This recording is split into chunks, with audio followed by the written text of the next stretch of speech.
go. Can you put the agenda back up?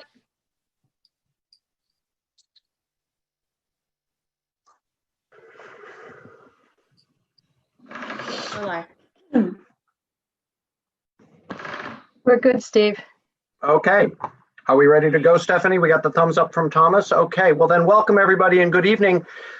This is the October 8th regular board meeting for the Yellow Springs Board of Education. It's lovely to have anybody who's out there with us this evening. Let me start by reminding people that though we continue to meet remotely, there is always a space for community comments. This time, however, rather than presenting in front of the board, you'll use the chat function, the message function on the screen where you're watching right now. Those messages come into Stephanie.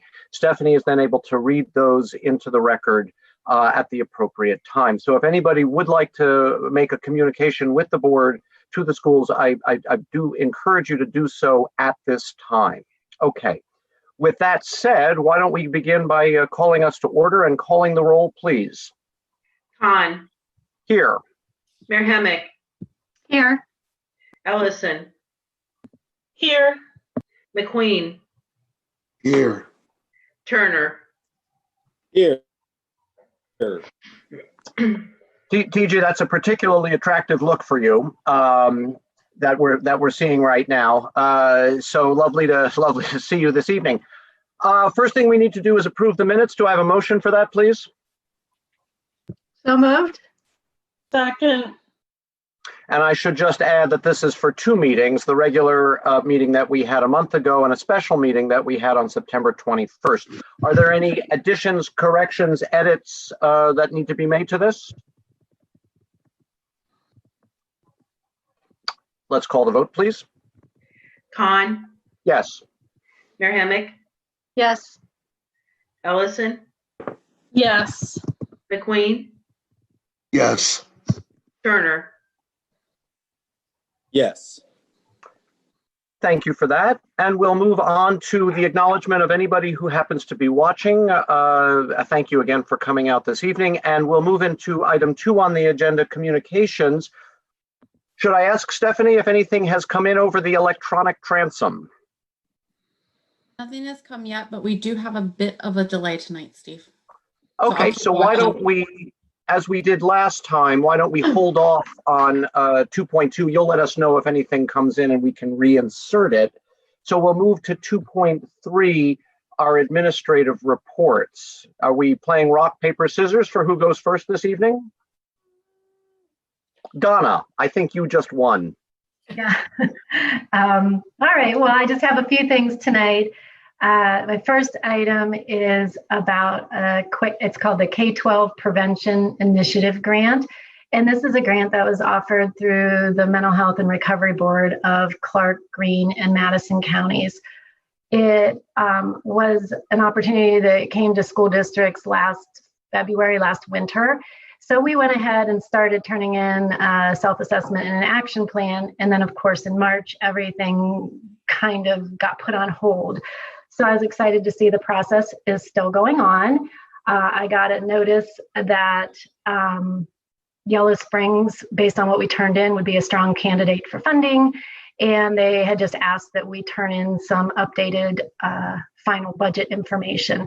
So we'll get that turned in, and based on what they approve out of that budget, it would be about $8,000 to $12,000 that Yellow Springs schools could get to expand their positive behavioral and intervention supports, which would be training, materials for both assessment and interventions for behavior, mental health, and emotional well-being for our students. And then next item is about third grade gifted testing, which typically our district does not do third grade gifted testing. All school districts in Ohio are required to test in 2 different grade bands, K through 2 and 3 through 5. So typically, Yellow Springs offers whole grade gifted testing in 2nd grade and 5th grade. We were not able to fit in the 2nd grade testing because of the shutdowns last spring. And a lot of school districts, of course, had the same situation. school districts were told by ODE just recently that any of the kids that didn't get that opportunity to have that whole grade testing are now required to be offered that testing before the end of October. So that is why we are doing third grade gifted testing. And our students will be testing on October 27th, 28th, and 29th. Of course, we had to put together some plans to make sure that we could do social distancing. So the testing has to be done on site. We cannot do it online. So we will have kids coming in small groups, either in morning sessions or afternoon sessions. We'll make sure that all safety protocols are in place, social distancing, of course, students and staff wearing masks and sanitizing between test sessions. So then the last thing I have is about our technology green recycling. And this is happening on October 20th, Tuesday, October 20th. Not only will we be recycling some of our old unusable computer devices, electronics, but we're also opening that up to Yellow Springs residents and any staff members of Yellow Springs schools. They're able to bring in their items as well. They can bring in most electronic equipment, computers, computer components, printers, household electronics, and flat screen TVs. The one thing that we absolutely cannot accept are old TVs that are wide and large, non-flat screen. I think they are called CRT televisions. We can't accept those, but the regular flat screens we can. The information about that, the details are that it will be only Tuesday, October 20th, when people can bring their items to the high school. We're accepting them at the high school library. People will need to use the exterior door to the high school library only, which is through the parking lot. And they need to physically bring their item in and have it checked in by Thomas Young, our technology coordinator. So they can't just bring it to the high school and drop it off. And those collections that check in for items to be accepted is 7 a.m. to 4 p.m. all day on Tuesday, October 20th. And that's all I have. Well, thank you, Donna. That's fantastic. Can I just ask about that last item? Since we are making this available to the entire village, will this be publicized in some way? It was in the newspaper today. It was. I haven't seen the paper today, so that's terrific. Thank you so much for that, Donna. Any other questions on that report? I can't see everybody, so chime up. Okay. Thank you again. And Michelle, why don't you come in next? Okay, guys. Hi. So ours is also pretty simple. Virtual. I'm sorry, I'm having some trouble hearing. Okay, let me see. I'll try to move. Give me a second. Is that better? Is that better? A little Not bit. really. It might just be me, but not really. It's muffled. It's kind of muffled here too. Muffled here. It's up as high as it can go.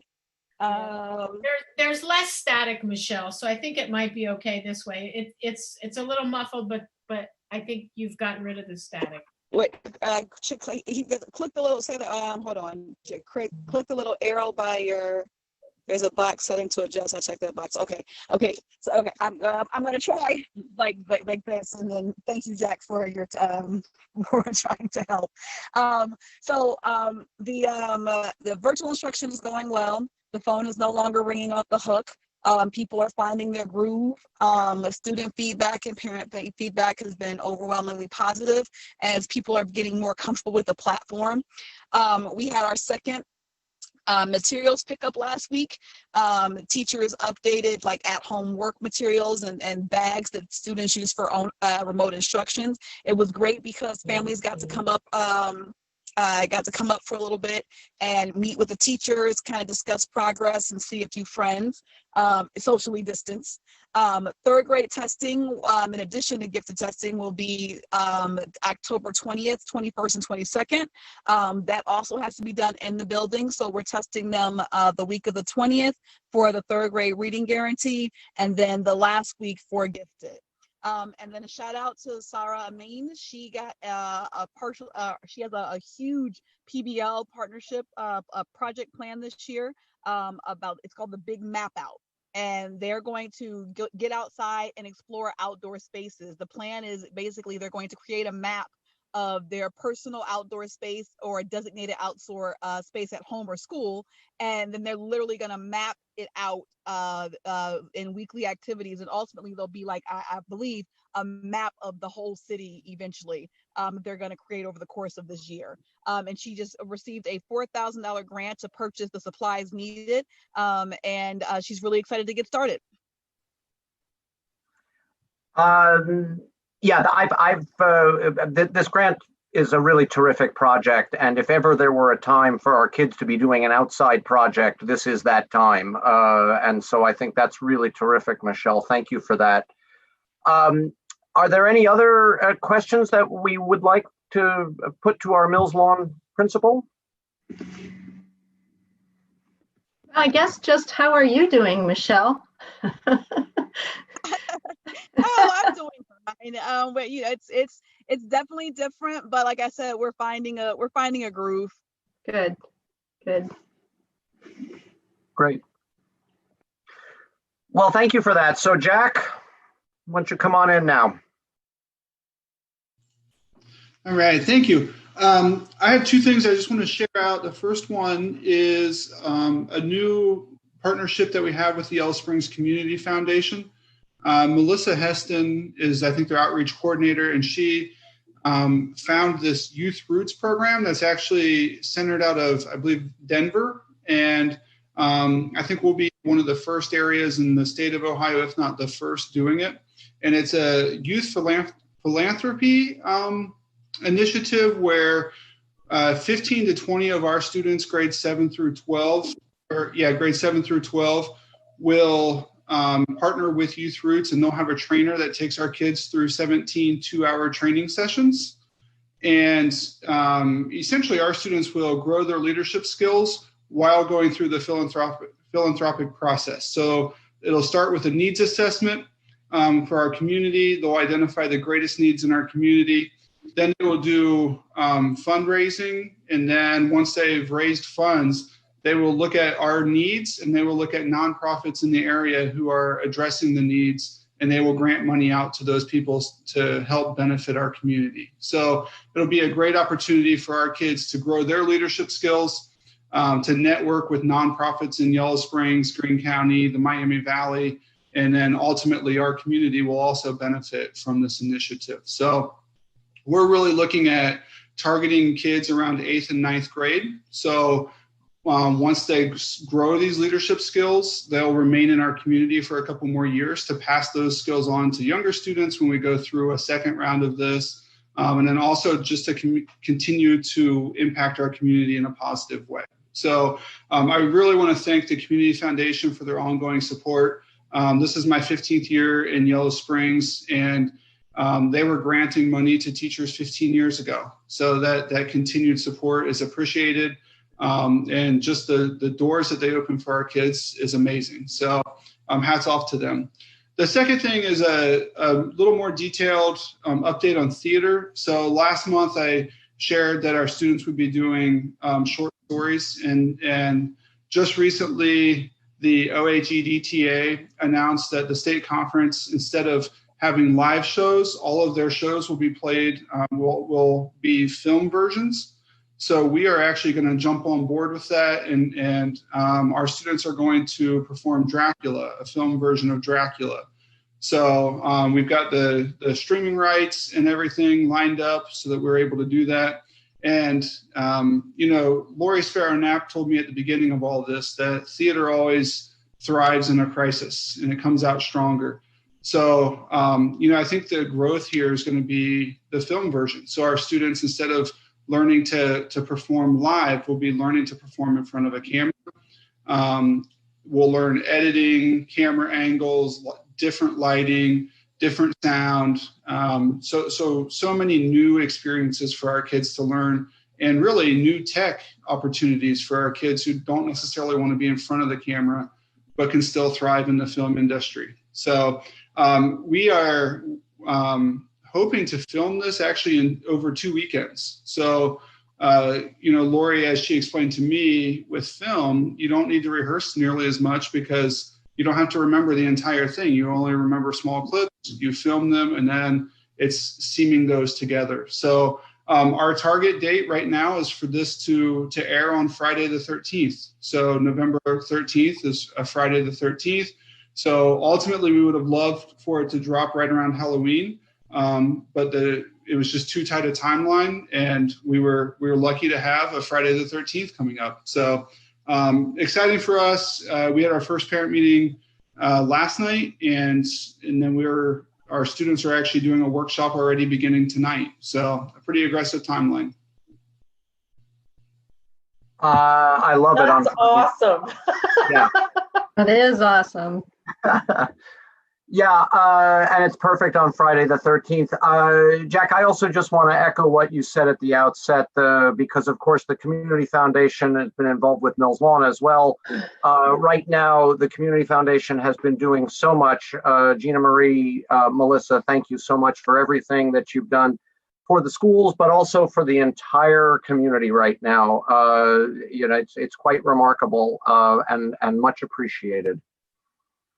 Yeah, and I'd like to piggyback on that. They've offered some really quality, starting a little over a year ago, real serious effort to try to get people really educated about how community nonprofits work and function, and the purview under which they have to function, and then what they can accomplish in their communities. Trying to teach older high schoolers and college students about that, different groups of adults, and then I love now trying to do the same thing with younger kids to just really kind of build that knowledge and engagement in community nonprofits in a quality way. It's really great. Yeah, Jack, I was wondering, are these kids that are going to be part of this program, do they get community service hours for this, or will that be awarded to them once they step into the community and start practicing some of the stuff that they learn? So I imagine that we would consider the hours. So this has a 60-hour community service requirement with it. Oh, okay. So yeah, I mean, that would suffice. Yeah, gotcha. That's plenty. Yep. Thanks. Other questions or comments for Jack? Well, thank you, Jack, and thank all three of you for those reports. We'll move now to the number 3 on our agenda, and these are the treasurer's reports and recommendations. 3.1, your report. Tammy, please. Okay. Well, I don't know that I have anything new to report. It's just, I guess, more of the same. This report is as of September 30th, 2020. And for the general fund, our revenue is still down by about $500,000. And I'll wait until Stephanie scrolls to a couple more pages so I can go over that report. Go over that page.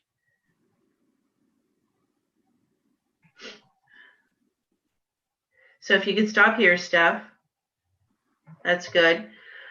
So we finished the first quarter of fiscal year 21. And as I've said, we're still down on the revenue side. And that's mostly in the income tax side. There's also a little bit on the property tax side too. Our open enrollment seems to be holding on that revenue, so that's good. And then if you can scroll down to the expenditure stuff and then hold there. And then on the expenditure side, we're running just a little bit over budget, but I'm not as concerned about this because there were some one-time expenditures. And when I say one-time, we paid it, rather than paying it over 12 months, we paid it in full in either September or August or July. For example, the SERS surcharge We've also had curriculum that we paid for. So that's why I'm not as concerned about that being a little bit over budget. That will smooth out as we go on. And then if you could just go to the remainder of the reports, I should say the remainder of the pages. And it's the same information is compared to the full year budget as to rather than just 3 months. And this is just for the general fund. And then we also have the graphs, where does the money come from? And most of our money comes from the real estate tax. I should say our revenue comes from the real estate tax.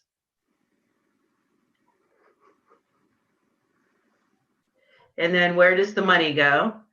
And, we're a service organization, and most of our money goes for salaries and fringe benefits.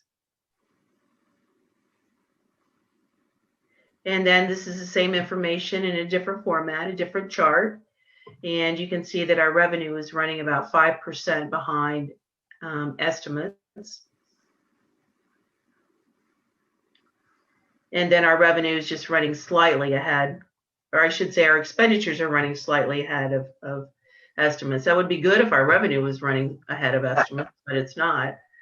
So, and then we have the bank reconciliation, and we ended the month with a little bit over $7.1 million, and that's in all funds.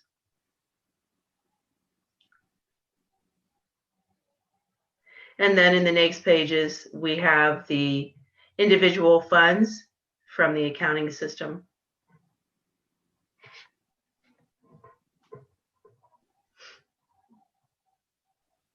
And I anticipate getting the income tax settlement the third quarter at the end of October. And then once I receive that, then we will have the board approve the 5-year forecast in November. And hopefully we'll know a lot more what our revenue looks like at that point in time.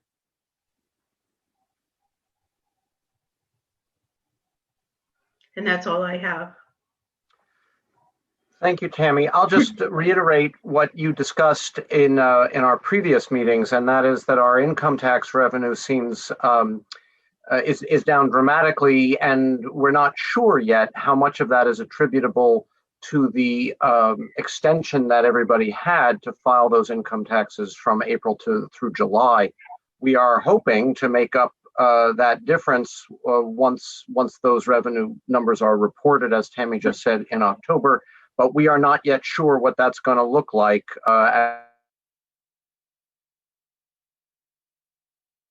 as well. So this is something that all of us who depend on those tax revenues are watching pretty carefully. Other questions on the treasurer's report? Okay. So then let's move to, sorry? It's Stephanie. No questions. I just wanted to let you know that we don't have any questions coming in through the live chat. So we're going to go in and turn the community comment live chat portion off. Thank you, Stephanie. I think that's right. So we'll move now to the adoption of our consent calendar and the financial portion of that. There are 3 items here, 4.1 through 4.3. Can I have a motion? I'll move. So Thank you. moved. Oh, sorry. I think we had TJ and Aida. Tammy, are there things we need to know here? Yes, there are. And I want to specifically talk about 4.1.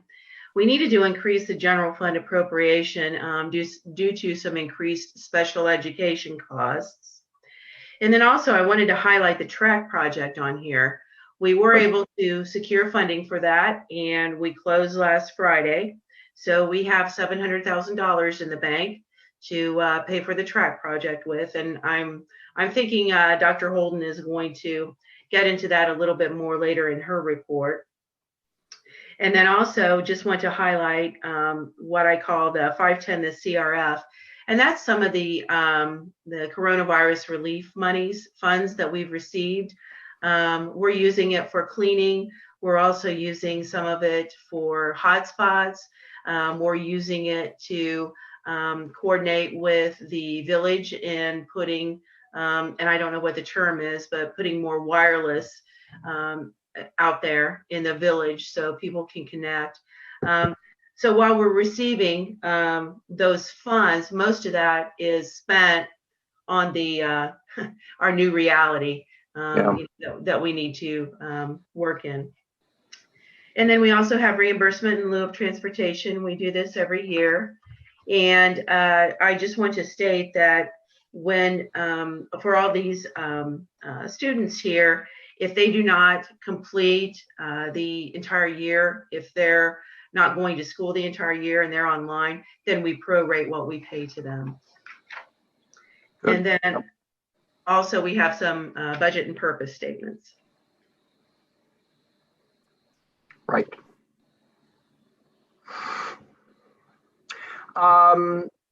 I would just emphasize, Tammy, what you said about item 4.1. The Wi-Fi in the Village project, I think, has been a really terrific example of the cooperation between the district and the village to solve a problem that's in everybody's interest to try to solve. And Josue Salmaron and the village manager and Terry have been working really well to get this project moving, and I'm really excited to see how this turns out. So that's great. Other questions on these items? Call the vote. Mayor Hemmick. Yes. Ellison. Yes. McQueen. Yes.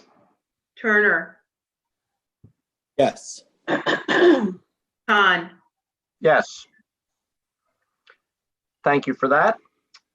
We'll move to item 5, the superintendent's report. Terry, I can't remember if you had any kind of a report or update that I don't remember if you wanted to. Is there something on the agenda here? Not really. Actually, my regular update portion, can everyone hear me okay? Sometimes it's difficult, but my regular update portion. You're a little faint for me, but if I'm the only person, don't worry about it. Am I okay for everyone else? You're a little faint for me too, but. Okay. I can hear you. Okay. So I am going to talk about the track report in November because that will be a little lengthier, and I want to give it appropriate time then. So I'm really kind of tabling my regular, just general update portion this evening.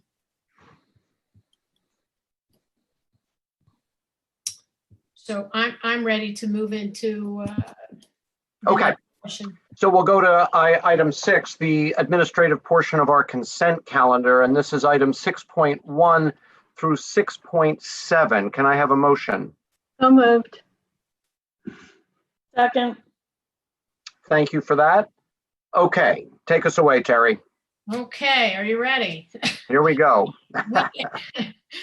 We have first reads for 17 policies. You couldn't have rounded up to 20. That's what I thought when we got the list. No. And I do want to just mention these, even though they're here in text. So Title I parent policy, that's an annual policy that's required about parent participation in our federally funded title program. 615201 is waiver of school fees for instructional materials. Board, this is a new policy and gives us the authority to reduce or waive fees for students who are enrolled in our free and or reduced lunch program. Revised 6152, student fees, fines, and charges, is related and allows for waiver of certain fees, as well as allows parents to use credit cards to pay fees. Revised 1520, employment of administrators. Revised 3120, employment of professional staff. Revised 312004, employment of substitutes. Revised 312005, employment of personnel in summer school. Revised 312008, employment of personnel for co and extracurriculars. revised 4120 employment of classified staff, and revised 4120.08 employment of personnel for co-curricular, extracurricular. All of these are due to changes in the law that require these employees. We're required to have a license. We cannot pay them, and I must ascertain and verify that they have a license and communicate to that to the treasurer before they may be paid. Revised PO 1530, evaluation of principals and other administrators, removes old language relating to OTES and OPES. Revised 2464, gifted identification, is due to a change in the law about the timelines that schools and districts must adhere to for withdrawal from gifted program and other timelines. Revised 2270, religion in the curriculum, and 8800, religious patriotic ceremonies. These are also revisions due to changes in the law regarding students' rights to engage in religious expression. Revised 4162, drug and alcohol testing for CDL license holders, also is revised due to changes in the law around drug testing. Revised 5610, removal, suspension, expulsion, and permanent exclusion of students. That's a change due to a change in language about preponderance of evidence as a standard. And finally, 5611, due process rights, details changes regarding record retention and retention of electronic records.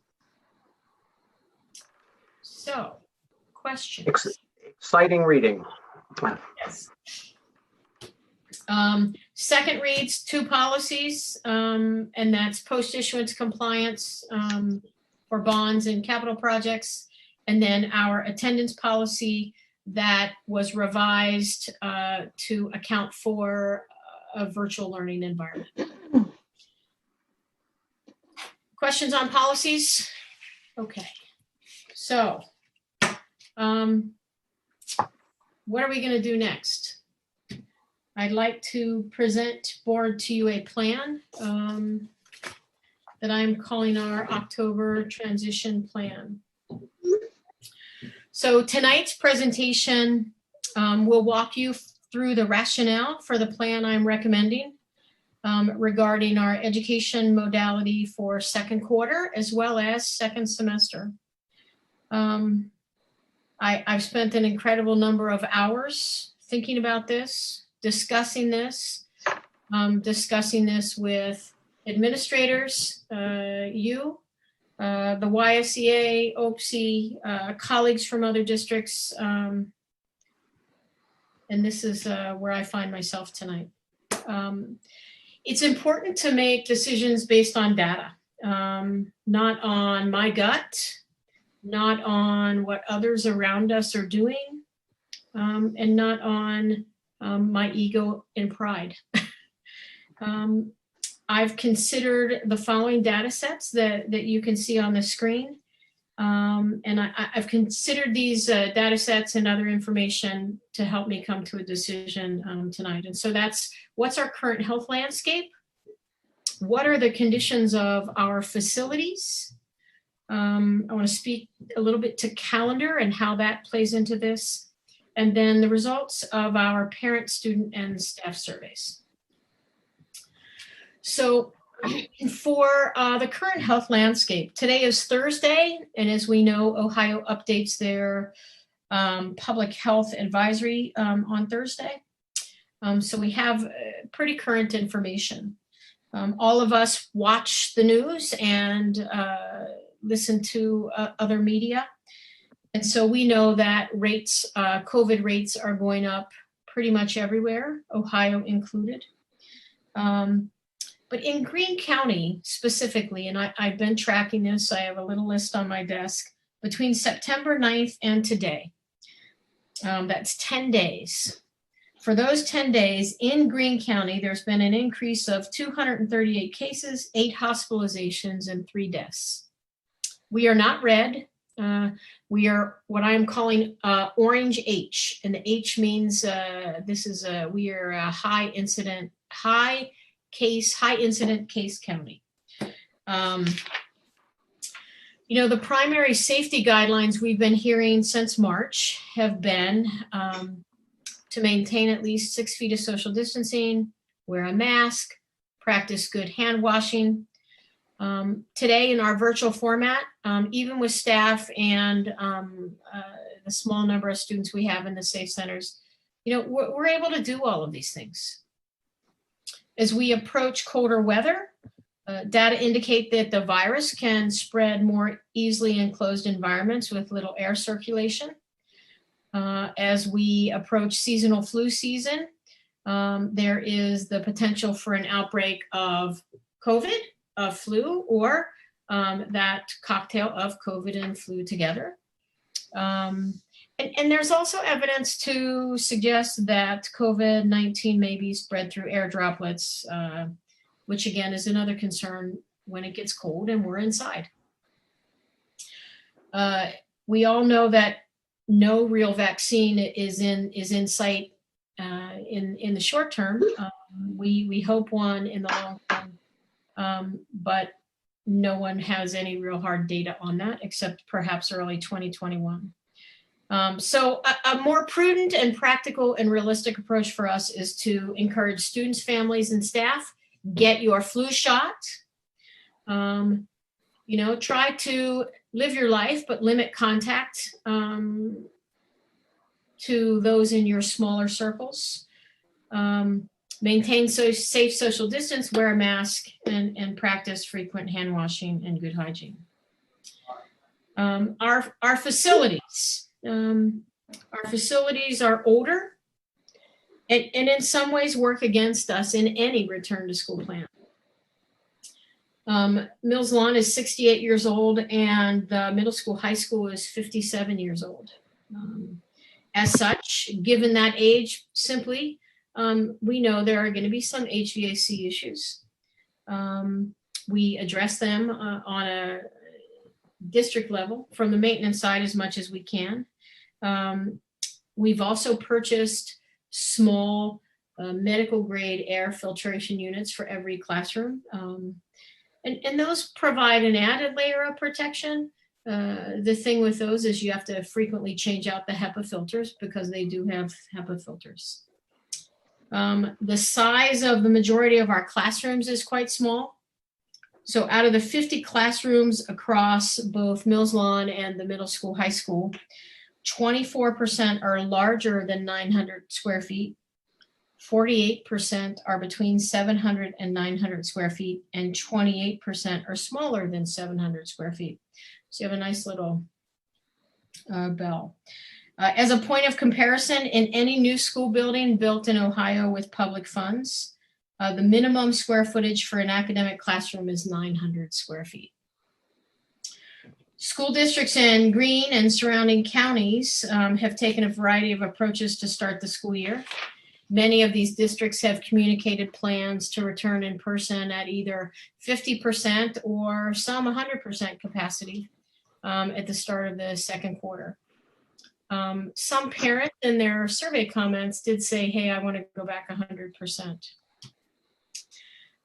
It's important to note, though, that we're not comparing apples to apples. And so when you look at what other districts are doing, I think it's really critical that we see just what that district looks like. And some of our surrounding districts, in fact, many of our surrounding districts have new buildings.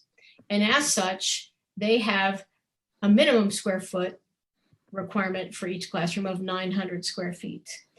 They also have newer HVAC systems. And I think those are important points to remember. Are those the sole decision makers? No, they're not the sole drivers, but they're pretty important points. Additionally, I know that other districts, including other districts in Greene and Montgomery County, cannot provide 6 feet of social distancing. Some communities have said we are okay with that. So I could say tonight, yes, we can come back in 100% capacity, we just won't have social distancing. And I can't imagine that anyone in the community is going to be okay with that. But these are all things that I want you to know that I've thought about. And these are all data points that have gone into my decision. Upcoming school calendar. You know, we committed in July to go virtual for quarter one. Quarter one ends on October 30th. And so November 2nd starts second quarter. Second quarter runs from November 2nd through January 15th. In the middle of second quarter are our two largest breaks. We have the Thanksgiving holiday and winter break. There are 18 days between the return from Thanksgiving break to the start of winter break, and 5 days between New Year's Day and our first scheduled day back to school. So during these holidays, what do we know? People are going to be desperate to see family, particularly now. And also we know that anytime we have that, that increases the risk of coronavirus spread. Coupled with the quarantine, might suggest is that we're in and we're out and we're in and we're out. Just November and December are prime candidates for significant interruption of education. We had a pretty tremendous response to the surveys that we sent out just last week. If you remember, in July, we sent out a parent survey, and the results of that survey indicated that 51.8% of parents wanted to be 100% virtual and 44.3% wanted a hybrid. And then a handful at that time, 3.9%, wanted online through the Greene County Learning Online Learning Collaborative. For the survey from last week, I have some graphics about the responses. So for parents, we had 453 responses. We tried to exclude duplicates that we could see. So 42.4% of parents preferred in-person at 50% capacity. And that was explained as a hybrid model where students would come roughly 2 days a week and then have 3 days a week of remote. 56.5% of parents wanted 100% virtual, which is what we are doing right now. And then a very small number, 1.1%, wanted online through the Greene County Online Learning Collaborative.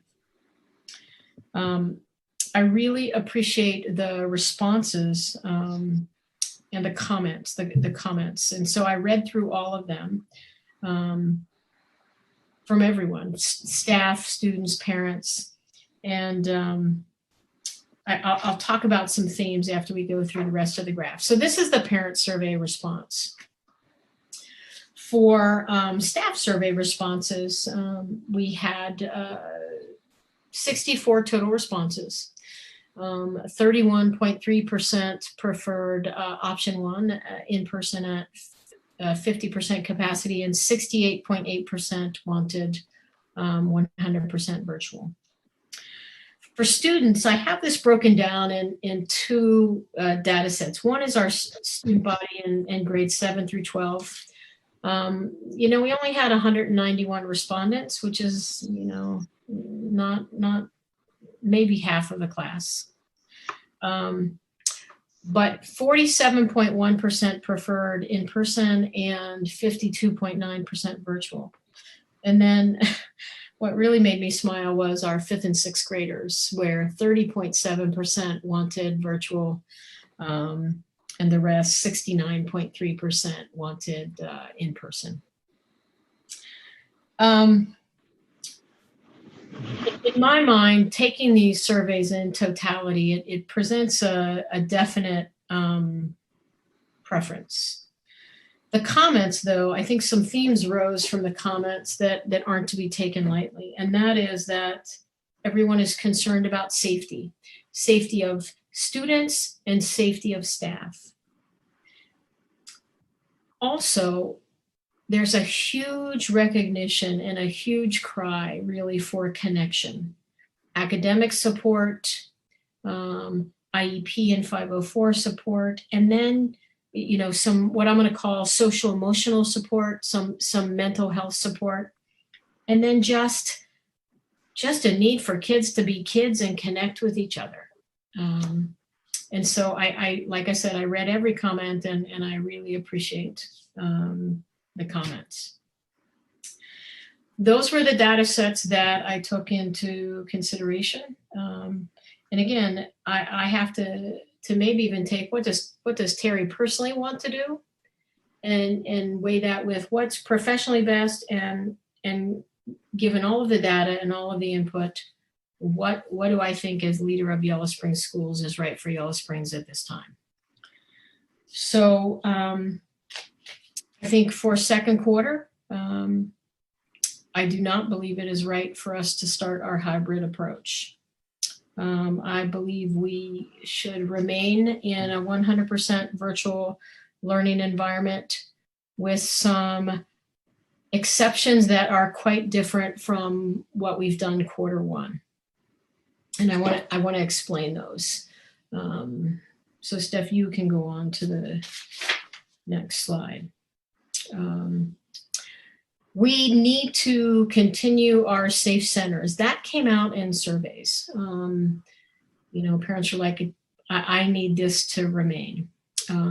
So currently at Mills Lawn, we have 6 pods. We still have a waiting list.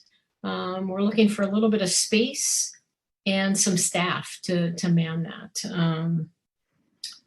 And then at the middle school, high school, you know, the need dropped, but we might have the possibility of adding a pod should there be more need for that. So that will continue. We've had that first quarter, that will continue. The second, the second piece that we're going to do that we did not do first quarter is we're going to provide tutoring. And when I say provide, I mean in person. Kids need help. And sometimes the virtual help is enough. Sometimes it's not. Our students on IEPs and our students on 504s, we know that they need a higher level of support, and that we're required to give that. And we also know that some kids may just need, oh my gosh, I need to learn how to keep myself organized. I learn how to manage my workload. These are all things that we can do, and I'll talk about how. Okay, Stephanie. Social emotional supports. We have a new committee this year, the SEL committee, that has really kind of taken on a big load of working with both adults and students about how we are going to meet the social emotional needs of everyone, particularly now. So they're in early stages, but I think that the work is good and it's going to be valuable. And Allison Hawker, PE teacher at Mills Lawn, and Kate Mohmeyer, PE teacher at Middle School, High School, are 2 of the team. And I mention them because I think they're within their content area, it's naturally a connection for them. And I think they were the drivers of this. So that will be good for all of us. But what we can provide for students this quarter are meetings. Come in, meet with your counselor, have a small group session. We do have a social worker for the district, not full time, but we can kind of facilitate some of these meetings. Meet with a teacher advocate. What I mean by that is, I think Yellow Springs teachers do a fantastic job of developing relationships with kids. And sometimes as students might be doing okay, but sometimes they just need to talk to a teacher they trust, right? We can provide that. Okay. And then finally, kids need to be kids. How do we offer opportunity for them to do safe social activities? Could be bike rides, could be nature walks, could be outdoor club meetings. I know the high school either has had or is just entering their sign up for clubs.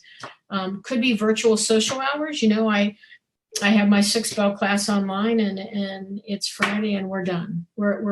This is social time. And then new student events. This is my directive, but it's not me. It's not for me to figure out. This is best left to the experts, and the experts are the principals and the teachers in the building. So what they're going to do is develop a schedule, and that may necessitate changing a little bit our academic schedule. But they're going to develop a schedule. They're going to develop a procedure for sign up, and they're going to have this by the last week of October, near the beginning of that week. And then we're going to send that out to parents so that everybody knows, so that starting November 2nd, we're going to activate this. Again, this does not involve large gatherings. You're not going to hear me say, hey, we're having a homecoming dance on the soccer field. That's not what I'm going to say, although I wish I could. But we are going to start bringing kids in. It needs to happen. It's our responsibility. And teachers see that as well, because they have a read on their students, and they're ready. Again, we're going to provide the structure for sign up. Doesn't mean that students cannot still get support virtually.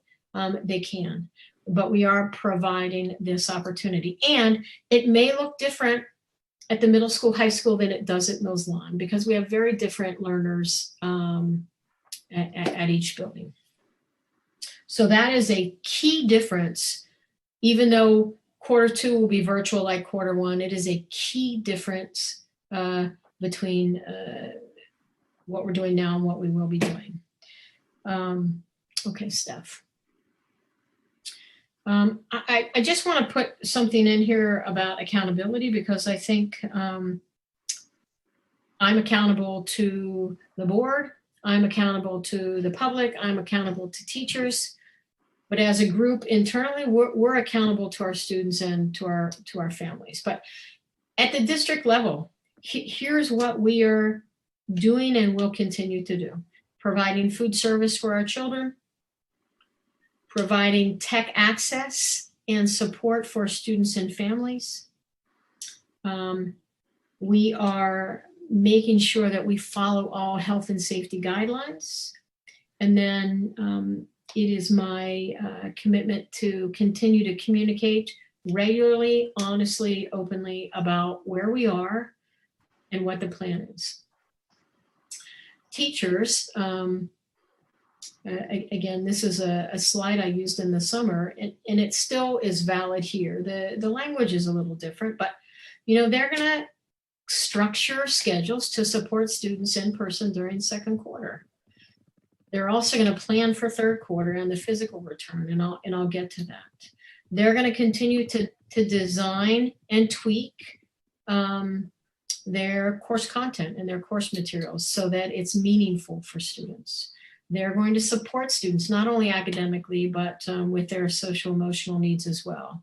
And then they're going to collaborate with parents to support their children and to position them for success.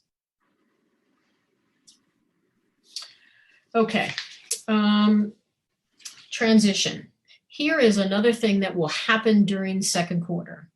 So I have created a transition working group whose job will be to come up with specifics for the physical return of students in January at the start of the third quarter.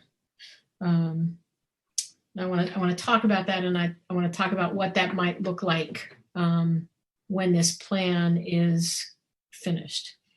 So I'm going to task this group to have a plan to present board to you in December, hopefully by the December board meeting, but it has to happen before we go out on winter break. And the reason it has to happen is that way everyone knows. There's no question in anybody's mind about what we're doing. And it might be differentiated. We're doing this if this, but everyone will know the plan. So this group is going to really get down to the nitty gritty. So remember, our size is going to limit us going back at 100%, certainly for a while. But at 50% in these groups, what does that look like? Is it A through L? Who represents each group, Group A and Group B? Another task of the group is to figure out how do we continue with the safe centers in this hybrid model. Another task, and this might be more internal, but certainly with support from this group, is how do we support teachers in this slight academic transition from all virtual to a hybrid model. Jack and I and Michelle were doing some walkthroughs today of rooms in each building. And I think what we'll have to do is we might have to just switch people, because based upon the current environment we're in, some people are just in the wrong sized room. We have to really spell out how we're going to meet the needs of our students on IEPs, or our students with 504s, or our students who need extra support. We're going to have to detail our safety protocols. How do we enter and exit the building? What doors do we enter and exit the building? What are our safety checks when we come in? Cleaning and sanitation. What's the sanitation schedule? What's the deep clean schedule? Transportation. How do we create bus routes based on A and B groups? How do we communicate those bus routes? Parent drop off and pickup. What is that going to look like? Who can enter the building? How are we going to limit our visitors? And then, this notion of movement, lunch, recess, hallways, restrooms, lockers, common areas. What are going to be the logistics of that movement? What are the quarantine guidelines when a positive case occurs in school? We have those right now. Those are on our website, but guidance has been changing. And I just got an email from Greene County Public Health today that they're going to send out within the next few days a new guidance document. Finally, the most important thing is once all of this is spelled out, then this transition working group is going to say, okay, here are the criteria that will allow us on January, I think, 19th. Here are the criteria that will allow us on January 19th to start in a hybrid model. Here are the criteria that if these things are in place, we have to either start remote, or this is when we meet these criteria, we have to fall back into remote. Or when we meet these criteria, and this may be unicorn thinking, when we meet these criteria, we can go in at 100%. But once we have that plan board, and once you see it in December and approve it, then everybody knows. Then we're set for the rest of the year. We know what we're going to do, and we know when we're going to do it. So like I said, I have a transition working group really of all populations that can provide significant input into this. And that's how we are going to proceed. Finally, athletics. We've had athletics since the beginning. We are going to have a winter athletics season, and that's always qualified based upon what happens from the Ohio High School Athletics Association. Right now, we're only having basketball and cheer. We don't know how we can bowl or swim because we don't have any venues in which to do it. And certainly in which to do it safely. I expect the OHSAA at the beginning of November to push out guidance about basketball. Basketball is a little different than football, so who knows what will be said. And then, Yellow Springs is a values-driven community. It's evident that we value science, which is an important thing nowadays. It's evident that we value the health and safety of each other. these values were very clear in comments. These are difficult times, and I don't think there are any clear or right answers. I hope this presentation helped you see my thinking and helped you understand why I came to the decision that I did. So thank you. I do want to give you opportunity to ask questions, and I did ask. I know Jack has some comments, and I did ask. Maybe Michelle does as well, but I did ask the YSEA to come, and they wanted to comment. So now's the time. Whoever would like to start. Yeah, thanks, Terry. I just want to reiterate, our desire to support our kids in their needs. I'll be working with the staff starting next week to see what the changes look like for our building. In my mind, I see more of an AM/PM structure where our kids are in class really through lunch, and then the afternoon becomes more asynchronous, and also allows those bigger chunks of time for kids to come in and get support. The way our schedule is set up now, it just isn't realistic for kids to come in between synchronous classes to get support and then run back home. So, but I'll be working with the staff to look at what that restructuring looks like. And then also, I really encourage students and families to push your children to get involved. We're going to be offering a lot of different activities for kids to do, and we're going to have a high threshold for safety first. And we just really encourage those kids to get involved. We know it's important for them to feel that connection. And for me, I set out and distributed Chromebooks about a week and a half ago, and it was the best day of my just to get to see those kids coming in. So I think for them to get to interact, I'm looking forward to developing that plan, getting a schedule out to families, and I really encourage families to encourage their children to get involved in those things and start to reconnect with their peers.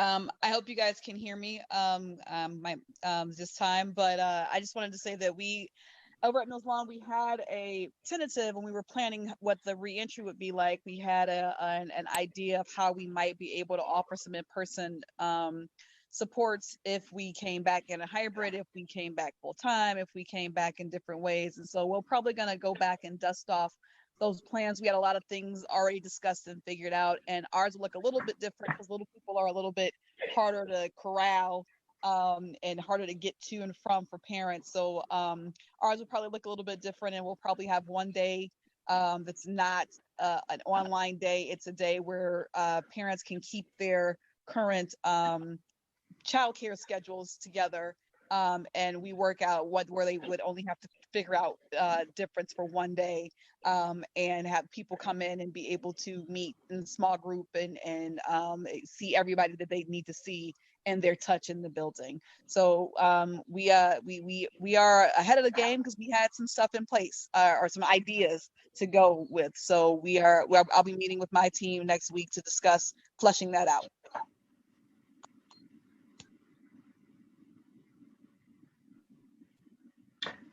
Terry, why don't you?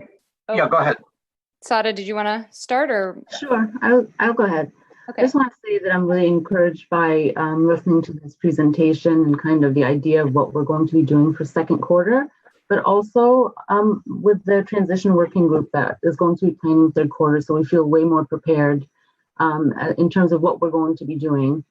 I'm just really glad that we're all working together to think about what's best for our students in these moments. We're all kind of thrown into something we hadn't experienced before, and we're kind of living what we're trying to figure out at the same time while teaching. And so I just think that from first quarter, we have a lot of experience now that we can reflect on.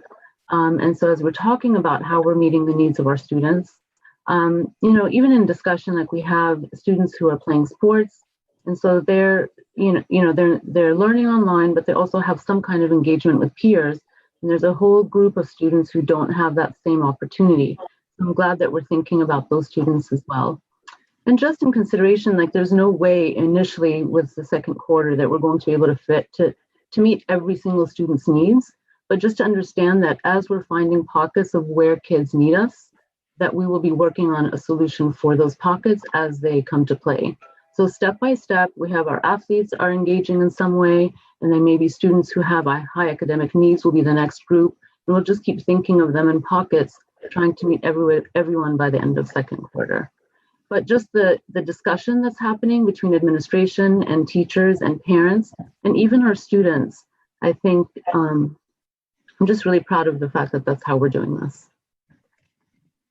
And yeah, that's a great pivot point. I mean, I just want to echo what Sada just stated. I think, the communities that are finding success at this time in this crisis, when we are all figuring it out along the way, kind of in the process, the communities that are coming together and involving all stakeholders in the conversation and working collaboratively to really problem solve and continue to reflect and redesign after we've given something a shot. We're kind of ultimately living through a design thinking process and being a model for what we can be for our students, showing our community and our students what this type of collaboration and creative thinking can do. So I think YSEA is really proud to be included in the process, and our educators are very reflective about the work we've been doing in first quarter. And we know that we need to come to the table and we need to have hard conversations about what's working and what's not. And we need to redesign again and iterate again and see what works and hold on to those things and continue to come back to the table and have those conversations. So our students are the ones who are served. And I don't think, we can emphasize enough that, they're the ones that we're all here for. And again, just to echo the appreciation of the willingness to work together and solve these problems as a unit. Looking to the third quarter, having all stakeholders at the table is going to put us apart from other communities. So thank you. Terry, I'll just start by saying thank you again for this presentation, which I think we have all found both thorough and really informative, very, very clear. So thank you again for, as you said, all of the hours that you have put into this, all the people you have consulted, all the data that you have assembled. I'll speak for myself that when the board voted in July to move us online in the first quarter, that was not a decision anybody was happy to make. And I think we were all kind of crossing our fingers and saying, well, gee, we can all get back in the second quarter. But we now have to face certain kinds of realities, and those realities don't look good at the moment. The arrows, as you say, are going up, not down, and we have to be sensible about all of this. So I think this is a really terrific way of keeping staff and students safe, keeping the village safe as a consequence as well, but also giving kids opportunities for both help and support, but also, as you've emphasized, touch and the opportunity to do some things that reminds them that they're kids again, which I think I'd actually like to do that as well, come to think of it. And I would stress as well that as this transition group meets, and I think that's a terrific idea, the variables we're dealing with will also be changing. And so it's once again a moving target that we will be trying our best to navigate. And that's, I'm afraid, just the way it is. This is not the news we wanted to deliver. I want to stress that to everybody. I think everybody would rather us all be back in school in the regular way, but that is just not feasible. It's not safe. It's not honest, really, to be able to do that right now. So thank you for this. Thank you for the clarity that you brought to this. There's a lot of material here. So I want to throw it open to my fellow board members if there are questions or a need for further clarifications.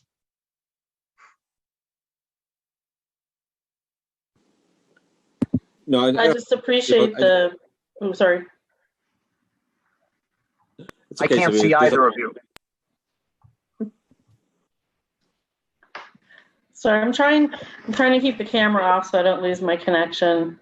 I just, I mean, I'm a data person, so I appreciate gathering data and paying attention to how it's changing while trying to plan next steps in a really serious situation. That's all I wanted to say. TJ? Hey, I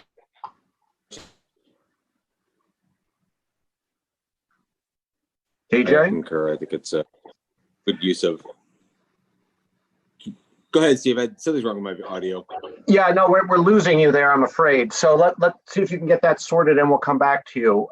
Aida or Steve? Yeah, I just want to thank you all, Kate, Sarah, the administrators, Terry, for all the work you've all done. I know this has been incredibly difficult for everybody. I feel for everybody. I feel for our families, our parents. This is really uncharted territory, really difficult territory, and this is not how anybody hoped their kids would be educated, raised, and so forth. So want to preface all of that with just great, tremendous appreciation for everybody who's doing as much as they possibly can and more. I think the most important thing is the safety of our kids, our families, and our community. And I think that that's the only way they're going to learn and thrive. So keeping that first and foremost just feels so integral and important and necessary. And again, I'll just reiterate, this is not what anybody was hoping for, but these are the circumstances we're in, and we want to do it with as much support and with as much thought and respect as we can. And I think that that's happening. So.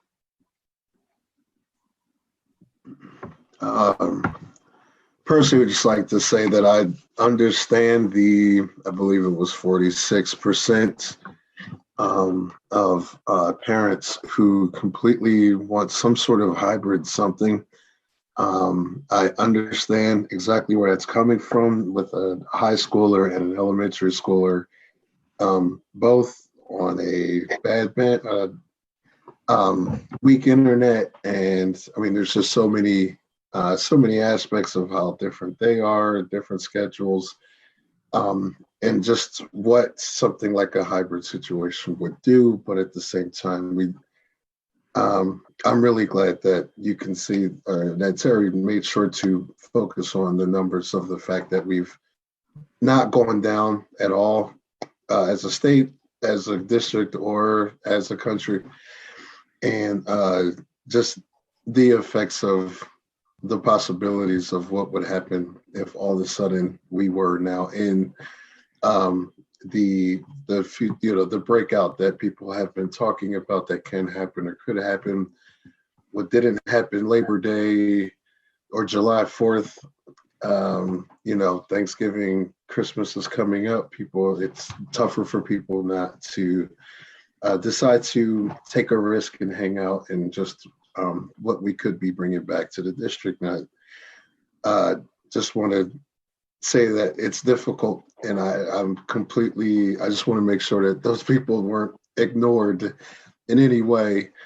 And there was no way to, some people say, well, what about just the middle school and high school come back? And it's just like the confusion of all of that and the craziness. I'm just glad that there was a decision to sort of, let's do this. And it was a team effort. This wasn't just, once again, one person going with a gut feeling. That this really was extremely well thought out, talked about, and thought about for weeks and months, to be honest. And so I'm really proud that we have plans, to say the least, that we have plans.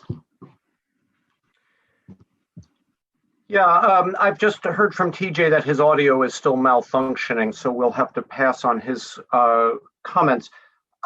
Terry, I'm going to ask a question. I think I know the answer, but I'm going to ask it publicly anyway. Colleges and universities are trying to manage this problem with a regular regime of testing. testing students, randomly testing students. This is enormously expensive, and I wonder if you have heard of school districts that are have a testing regime, or if there would be state and/or federal money that would make that possible at some point in the future. Has that been on your horizon? And again, I think I know what the answer to this question is, but go ahead.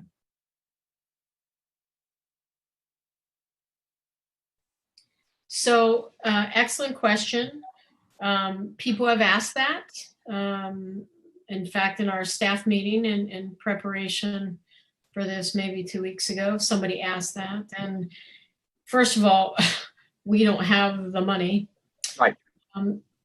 Even with the funds that we were given, the coronavirus funds, I mean, that goes to sanitation and all of this, and it's great expense. But we don't have the money, and I think there's a little misunderstanding about the availability of the test, quite honestly. So I don't know of any districts around us that are doing that type of testing. You know, colleges and universities operate on a different level, and they sometimes have resources that we don't have. And then the next thing is that then you get into this area about requiring a test and can I require someone to test? So, but. Yep. No, I just wanted to get that clarified, because I think it is a question that some people have had. And as a faculty member at a university which is doing this testing and is still not got this under control, it isn't a silver bullet either. So there's that. I would also you can also, oh, sorry. Go ahead, Sylvia. I mean, you can also test, and by the time you get your negative result back, you've converted to positive. Yeah. Yeah, I mean, there's just, I think, a lot of testing can also give a false sense and have people relax. Really, what are the tried and true precautions that we need people to take? And I'll just say as well, for those especially who are watching, Carol, if you're with us this evening, we saw a number of surrounding school districts come back in person, and now we are seeing some of them have to close down individual buildings. And that kind of, I think that is also something we're looking at as we are watching what is happening elsewhere. In some ways, at least I feel that bringing students back only to send them home again for some length of time because we've had an outbreak is maybe more creates more chaos than having a more deliberate plan of the sort that Terry has just outlined here this evening. Are there other questions or comments about any of this? Steve, I do want to tell the public that tomorrow I'll put the presentation online, and I'll also have a little document just explaining the virtual, and then here's the target date for communication from the principals about signing up, and then that information. Very good. Thank you for that. Well, okay. So I, at the risk of a little bit of anticlimax here, there are other items on our administrative consent calendar. I don't think we need to do the board readings again. That was fun once. I'm not sure it's fun a second time. But I did wondered if you wanted to call out 6.7. 6.7. Do we have any gifts? Honors. Yeah. Yes. So we got two donations. One is from the Ohio Bureau of Workers' Compensation, and that was a donation of masks, 700 masks. We are always, always, always appreciative of masks. And then thanks to the United States Census Bureau for sending out 100 folders and pencils, erasers, and sharpeners, promoting the importance of participating in the census. And a reminder that everything counts, especially at a moment like this. Correct. Are we ready to call the vote on items 6.1 through 6.7? I'll throw this open one more time for questions or comments. Okay, why don't we call the roll, please, Tammy? Ellison, Yes.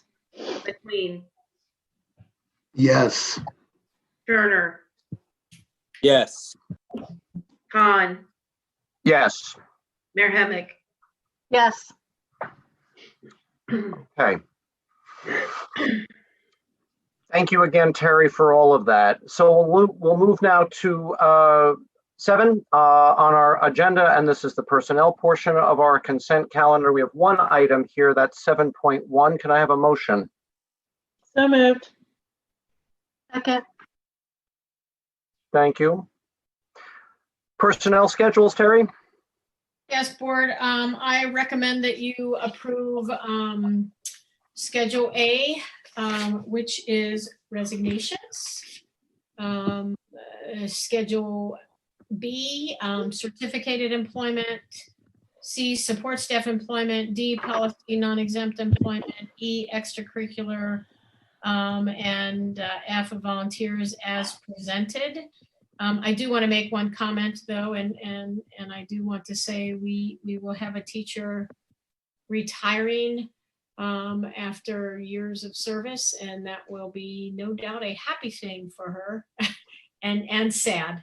Yeah. But that will be in December, at the end of December. But yes, I ask that you approve the personnel schedules as attached. Thank you. Comments? Call the roll, please. McQueen, Sorry. Yes. Turner, Yes. Khan, Yes. Mayor Hemick, Yes. Ellison. Yes. Okay, well, that concludes the business that we need to vote on this evening. And yeah, it feels like a full and rich evening indeed. We have one item left, and that's our board communications section of the agenda. So, Mr. McQueen, I wonder if there's any news from the Career Center.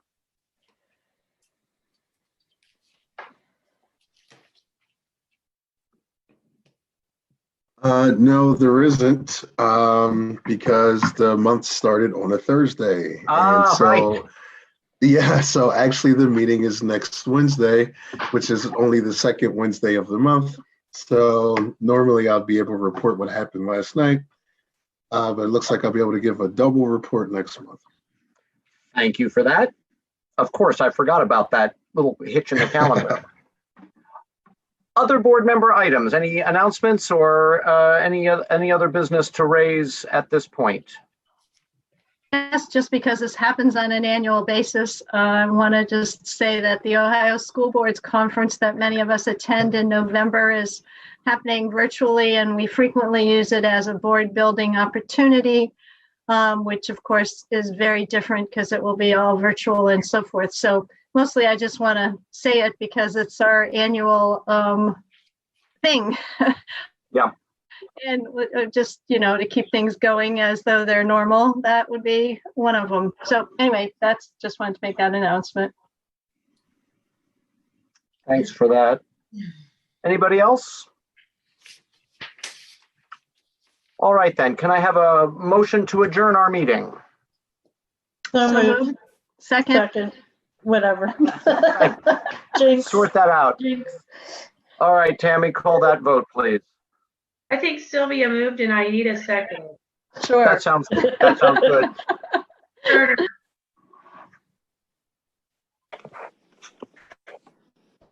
TJ, Maybe he can type it in the chat box if you can't talk right now. Are you there, TJ? Yes. Ah, And yes. Okay, good. Khan, Yes. Mayor Hemick, Yes. Ellison, yes. McQueen. Yes. Well, everybody, thank you so much for this. Tough meeting tonight, but we're going to move forward. We're going to move forward in the smartest way that we can, and we're going to seize the opportunities that present themselves. So thank you all very much for this meeting, and we'll see you again next month. Take care. Thanks very much, everybody. Yeah, Yes, thank you so indeed. much.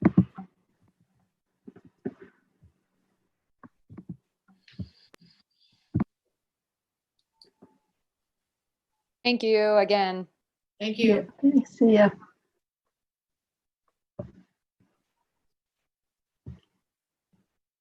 Bye.